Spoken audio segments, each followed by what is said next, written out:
Good evening, everybody. Welcome. How are we all this evening? Tonight we're going to be discussing witchcraft in all its magic. From ancient times to modern times and everything in between. So stay with us for the next hour or so, and we hope you learn something. And maybe we even give you a little bit of fright.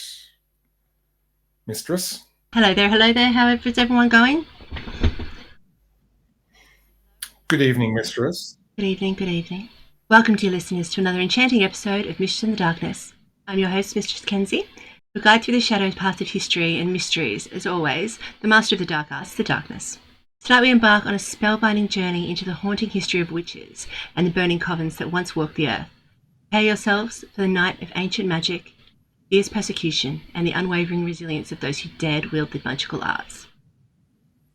How are you going this evening, Darkness? I am well, Mistress. I am well. Good evening, subscribers. How are we all this evening? Whether you have actually joined us here on Twitch or whether you're watching via YouTube, wherever you are, welcome. Thank you for coming. Thank you. And thank you for the new followers on Kick. We've got Check23 and Mewtwo95. Thank you so much. You'll be able to talk in about 6 minutes, but you won't be able to see that because it goes through a different chat thing. Oh, you're special. You are. Very special. Special in the head. Sorry. In ancient civilizations, witches were often revered for their wisdom, connection to the spiritual world. In places like Egypt, Greece, and Rome, these mythical creatures were seen as healers, seers, and intermediaries between gods and humanity. They utilised their knowledge of herbs, potions, and spells to treat ailments, offer guidance, and perform rituals. One notable figure from ancient Greece was Hecate herself. Join us for this compelling tale as we explore her legacy and profound impact that she continues to have on the world. Today we embark on a journey through the mists of mythology to honour one of the most enigmatic and powerful deities of ancient Greece, Hecate. Known as the goddess of witchcraft, magic and crossroads, Hecate's influence extends far beyond the mythical origins, leaving a profound mark on history, religion and culture. Hecate has often been depicted holding torches, symbolising her role as the guide through shadows and the unknown. She stands at the junction of the material and spiritual worlds, a guardian of the thresholds and boundaries. This aspect of her character reflects her deep connection with transitions and transformation. She is the beacon for those navigating the mysteries of life and death, illuminating paths that lead to new beginnings and profound insights. In mythology, Hecate is associated with the moon, night, and the underworld. She is the protector of the downtrodden and a companion to those who walk the liminal space of existence. Her triple form, often depicted as three women or three faces, represents the three phases of the moon and the circular nature of life and death, birth, growth, and decay. This trinity also underscores her dominion over the past, present, and future, making her a timeless figure that transcends the linear flow of time. Hecate's worshippers viewed her for her wisdom and her power to grant and withhold guidance, particularly in matters of the supernatural. Her sacred rites were often performed at crossroads, where offerings were left to honour her and seek her favour. These rituals underscored her role as a mediator between the mortal realm and the divine, facilitator of transformation and change. In the modern world, Hecate continues to be a symbol of empowerment and resilience. She represents the strength found in embracing one's inner darkness and courage to walk on one's own path, regardless of societal expectations. Her story reminds us of the importance of honouring our own transition and the power inherited in moments of change. As we stand at our own crossroads in life, let us draw inspiration from Hecate. May we find the courage to embrace the unknown, the wisdom to seek our own truths, the strength to navigate our own transformations. Like Hecate, may we become guardians of our own destinies, torchbearers, lighting the way through the shadows. Blessed be. And that is Hecate. It's a little bit about her. She's pretty impressive. Most people know about her in one way or another. Yeah, so she's also the seen as the maiden, mother and crone. She's the whole thing. Everything comes from that. Well, I have a little something for our dear subscribers, so shall I start, Mistress? I think that's a wonderful idea. Round the cauldron go, the poison's entrails throw, toad that under cold stone days and nights has 31. Sweated venom sleeping got, boil thou first in the charmed pot. Double, double toil and trouble, fire burn and cauldron bubble. Fillet of a fenny snake, in the cauldron boil and bake. Eye of newt and toe of frog, wool of bat and tongue of dog, adder's fork and blind worm's sting, lizard's leg and howlet's wing. For charm and powerful trouble, let hell broth boil and bubble, double, double, toil and trouble, fire burn and cauldron bubble, scale of dragon, tooth of wolf, witch's mummy, moor and gulf, of raven, salt sea shark, root of hemlock, digged in the dark, liver of a blaspheming Jew, gall of goat and slips of yew, slivered in the moon's eclipse, nose of Turk and Tartar's lips, finger of birth strangled babe, ditch delivered by the drab, make the gruel thick and slab, and thereto a trigger's cauldron for the ingredients of our cauldron, double, double, toil and trouble, fire burn and cauldron bubble. And for those that don't know, that is the famous witches' chant from the Scottish play. Mistress? Thank you so much for that, Darkness. That was absolutely amazing. Look at you. I'll clap again, but that dude's hands are probably a bit Please sore. don't. Aww. Yeah, people are saying that was very well read. Good job.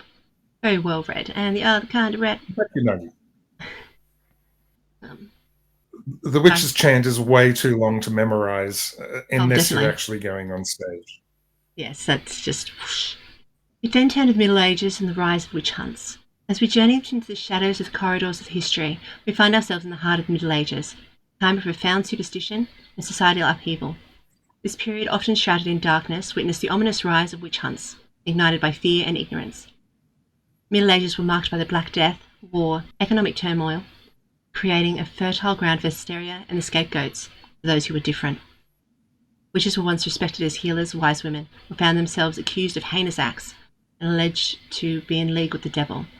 To prepare yourself to uncover the grim legacy of the Middle Ages, where the flame of ignorance and fear consumed countless lives in the name of justice. Today we gather to reflect on one of the darkest human periods in human history, the German witch trials. These events, shrouded in fear and superstition, stand as a stark reminder of the dangers of mass hysteria and the devastating impact of ignorance. The German witch trials, which reached their peak in the late 16th and early 17th century, were among the most intense and brutal of all of the European witch trials. These trials occurred during a time of great social, economic and religious upheaval, creating a fertile ground for paranoia and suspicion. In towns and villages across Germany, accusations of witchcraft spread rapidly. Neighbours turned against each other, and the mere whisper of an accusation could lead to arrest. The legal system of the time, lacking in due process and driven by fear, relied heavily on confessions obtained through torture. Once accused, individuals were subjected to horrific ordeals, strapado, thumbscrews, and other forms of physical torment until they confessed to witchcraft, whether they were guilty or not. One of the most notorious of these trials took place in the Prince-Bishopric Wurzburg. During the Wurzburg witch trials, which lasted from 1626 to 1631, hundreds of people were accused and executed. The victims ranged from elderly to young children, their only crimes being the misfortune and falling under suspicion. During the German witch trials, particularly in the regions of Würzburg and Bamberg, it is estimated that around 7,000 people were executed for witchcraft. The Wurzburg trials alone resulted in the execution of approximately 900 people between 1626 and 1631. In contrast, the Salem witch trials, which occurred in Massachusetts in 1692 and 1693, resulted in the execution of 20 people. Additionally, 4 others died in custody while awaiting trial. The German witch trials were led by Catholic prince-bishops who were intent in reinforcing the Counter-Reformation and maintaining religious orthodoxy in their territories. The German witch trials began to decline in the early 1830s. Several factors contributed to the end. Economic strain. The 30 Years' War, 1618 to 1648, placed heavy financial burden on the regions involved. The cost of conducting trials and the executions became unsustainable. Legal and administrative changes. As the trials progressed, some local authorities and officials began to question the validity and fairness of the accusations and the method used to obtain confessions. Public opinion. The widespread nature of the trials and the number of people executed, including nobles and influential figures, eventually led to the shift in public opinion. The fear and hysteria began to subside as people became more sceptical of the witch hunts. By mid-17th century, the witch trials had largely ceased, although belief in witchcraft persisted in various forms in many years to come. As we reflect on the harrowing tales of the German witch trials, we are reminded of the perils of fear and superstition. The brutal superstition that swept through Würzburg, Bamberg, and other regions left an indelible mark on history, claiming thousands of lives and shattering countless families. The end of these trials came not through a sudden revelation, but through gradual realisation of the devastating cost, economically, socially, and morally. Let the story of the German witch trials serve as a powerful lesson for us all, a stark reminder of the dangers of mass hysteria and the consequences of unchecked authority. I was absolutely shocked about how intense the German witch trials were because, we hear all about Salem witch trials and things like that. But then Germany was like, Salem was this big. Germany was like actual big. Absolutely insane. So I'm going to definitely do more research on that one. It's just incredible, like how many people died, like 900 or something. I filmed it ages ago. It's fine. I don't need to remember. Absolutely crazy. They don't do things by halves. That's exactly right. Well, the witch trials of the Middle Ages and the witch hunts of the Middle Ages originated in old Europe and then spread across the Channel to England and then out to the New World.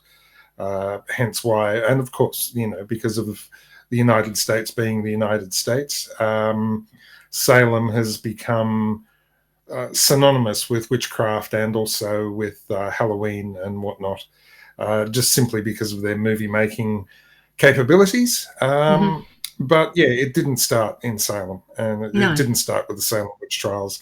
It goes way back before that. And actually, the two oldest books on witchcraft both actually originate from England. The first being the Difficory of Witchcraft, which was published in 1584. And then that was actually followed up by a book called The Demonology in Form of the Day, which was actually written by King James, because he did not think the first book that I mentioned went far enough in dealing with witchcraft. So we even have an English king writing a book that was basically seen as the witch hunter's manual. So, it's really, hysteria really starts to set in around the very late 1500s. And that's when we see it spread literally out across Europe, throughout England, out into the New World. And we see what we have seen in the past. Definitely. Absolutely insane, isn't it? How many people died just being like, I just love the fact that they're all these people that were healers, the ones that they're midwives, they're medical people, the people that they'd go for advice.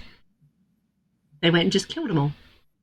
Like, no wonder it's the freaking Dark Ages. There's people sitting around just not knowing how to give birth, not knowing how to heal themselves, not knowing what to do. Bloody weirdos. Oh my gosh, it's an insane thing. Not too dissimilar to what's happening now with anybody that is a practitioner of natural therapies.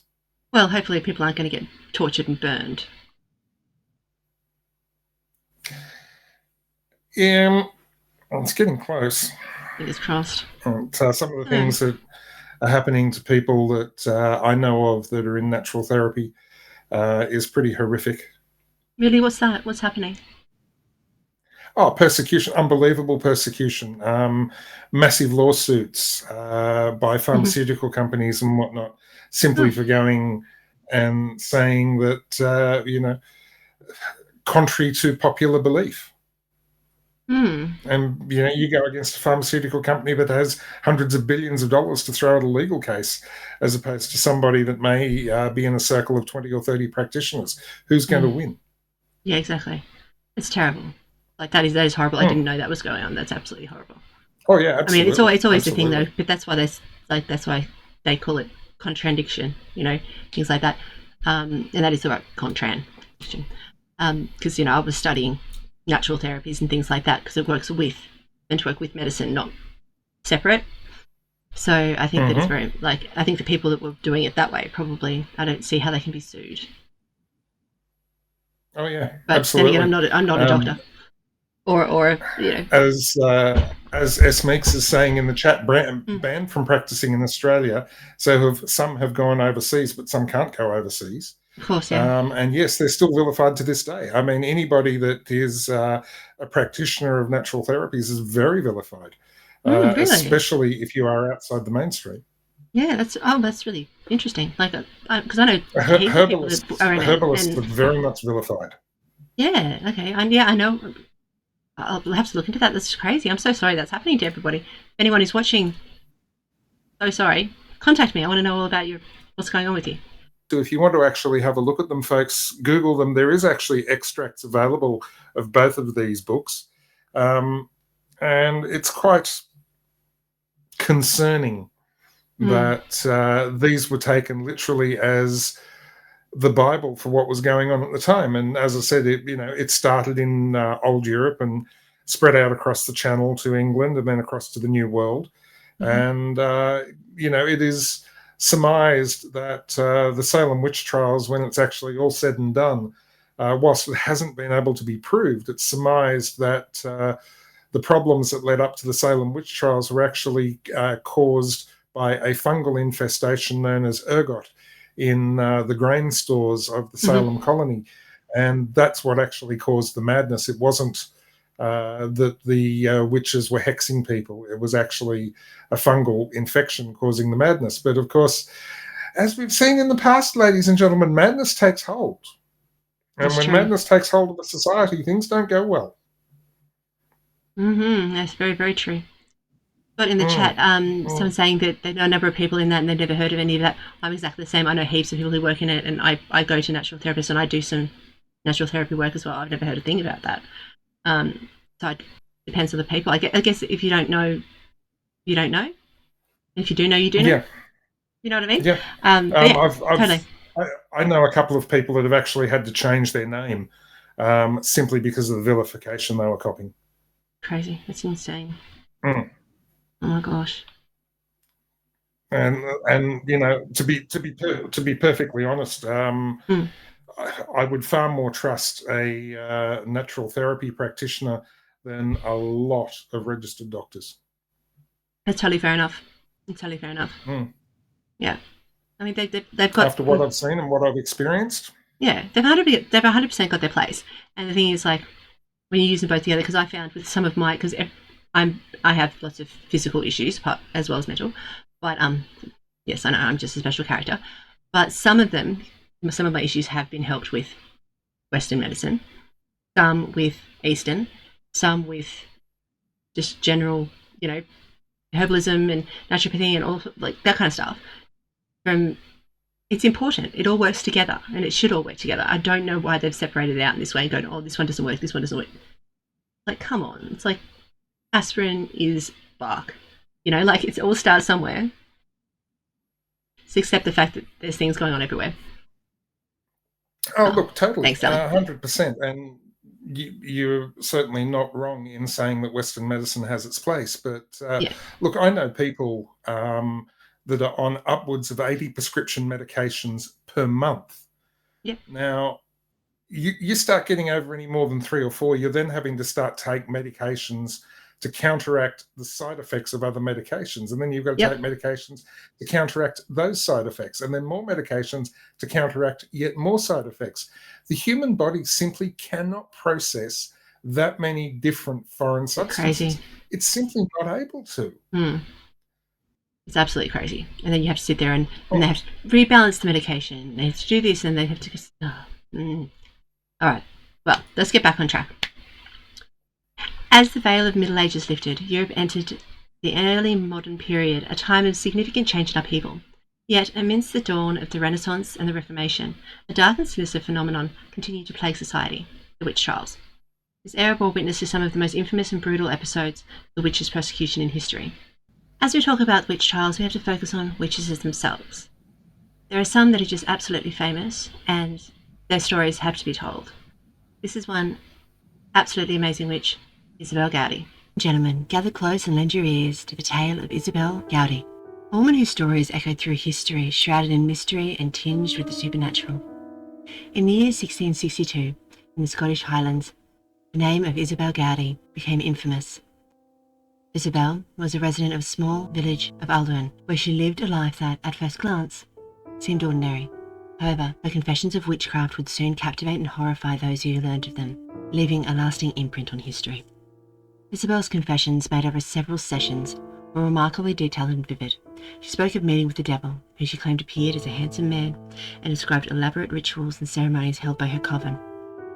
She recounted how she and her fellow witches could transform into animals, using incantations to become hares or cats.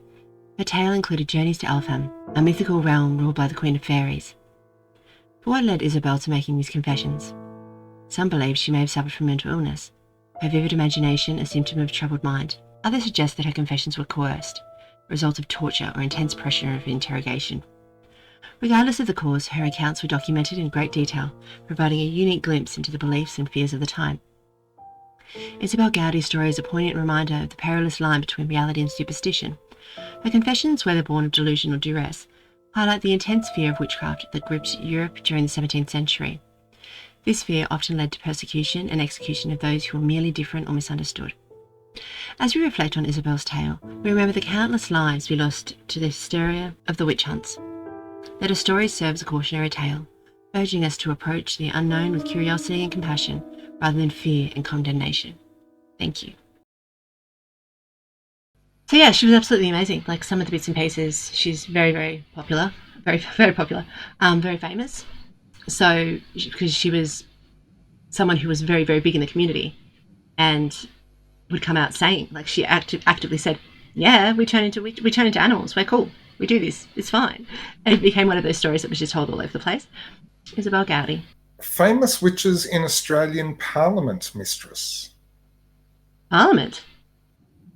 Sure, there are a number of them. Tell me about them. Fiona Horn. Oh yeah, of course. Is she in Parliament, is she? She was in the Victorian Parliament, lead singer of the band Def FX. Yeah, I know her. She's an interesting. Very outspoken witch.